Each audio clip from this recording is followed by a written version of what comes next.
Typically, doctors recommend physical and occupational therapy for children showing any kind of signs of developmental delay. These are common traditional therapies used for a wide variety of diagnoses. But what does PT and OT look like for babies, toddlers, and children? Zachary's PT and OT were kind enough to join me today to discuss. Ms. Carrie is a pediatric physical therapist, and Ms. Peggy is a pediatric occupational therapist. Back when Zach was first recommended to get physical and occupational therapy from our doctors, I was overwhelmed by that. I didn't know what it looked like. Why does my 6-month-old baby need this kind of therapy, and how is it going to help him? Zach has seen Peggy and Carrie since he was, I think, 6 months old. He was arching a lot and his toes were pointed. It was really nice and welcoming to have therapists like Miss Carrie and Miss Peggy to really work with Zach and open up all the different levels of development for him, and to teach us the things that we could do at home. One foot backwards. Let's start off by talking about what physical therapy is and occupational therapy for kids, because when we first were told by a doctor, go to a physical therapist, I'm thinking, okay, well, I know hockey players or football players have a physical therapist, but what are they supposed to do for my kid? Pediatric physical therapy, we treat children ages 0 to 21, and we see a huge range of diagnoses. We see kiddos with cerebral palsy, Down syndrome, seizure disorder. We see kiddos who have sustained traumatic brain injuries or spinal cord injuries, as well as babies with torticollis, which is just a tight neck muscle in a typically developing kiddo. We see kiddos with just a diagnosis of developmental delay. So it can be a kiddo who's maybe not sitting up on time or rolling on time. So physical therapy focuses on gross motor skills, right. Sitting, standing. And then we look at the fine details of how do kiddos get from rolling to sitting to maybe tall kneeling to standing, so kind of the little nitpicky things about it too. Okay, now Miss Peggy, explain to me what occupational therapy is. I like to think of occupational therapy, and for pediatrics, the things that occupy your time. And so for a child, occupations, the things that occupy their time are play, self-care, when a child gets to school, some school-related types of things. A lot of times with occupational therapists, they're working on upper extremity, arms, hand, fine motor types of skills.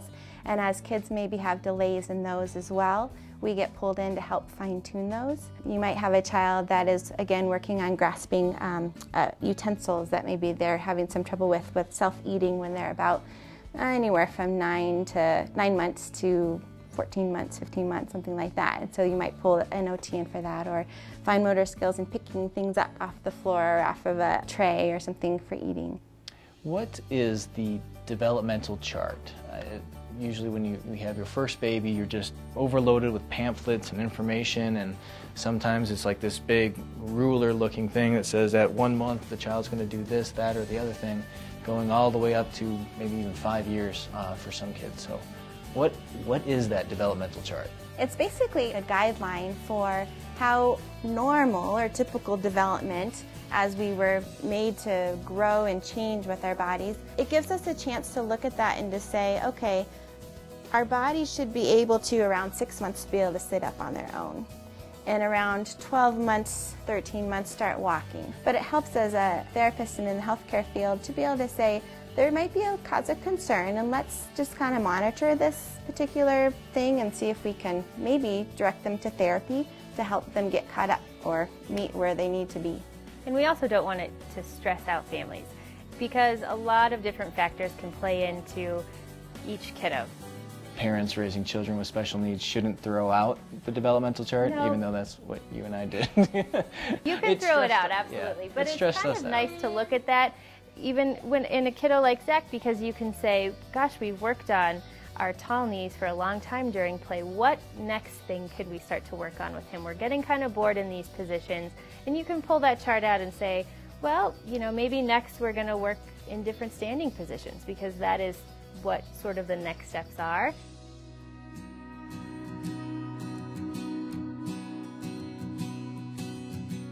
What's the youngest age for a child to start physical or occupational therapy? It depends on the setting. A lot of therapists that work in the NICU can see kids right away. So we can get babies as early as, days and weeks old. And occupational therapists too, like Carrie said, in the NICU or the neonatal intensive care unit, we see the preemie kiddos that aren't eating, that aren't able to suck. They haven't developed that suck reflex yet. And so an occupational therapist will be brought in who specializes in feeding and helping to teach that child or that brand new baby how to get the nutrition into their body that they don't know how to do yet. Like Carrie said, we see them from the second they come out, if there's concern, all the way up to, in pediatrics, till they're 21. Is there any advice that you would give parents who just were told by their pediatrician or their doctor, get your child some physical and occupational therapy?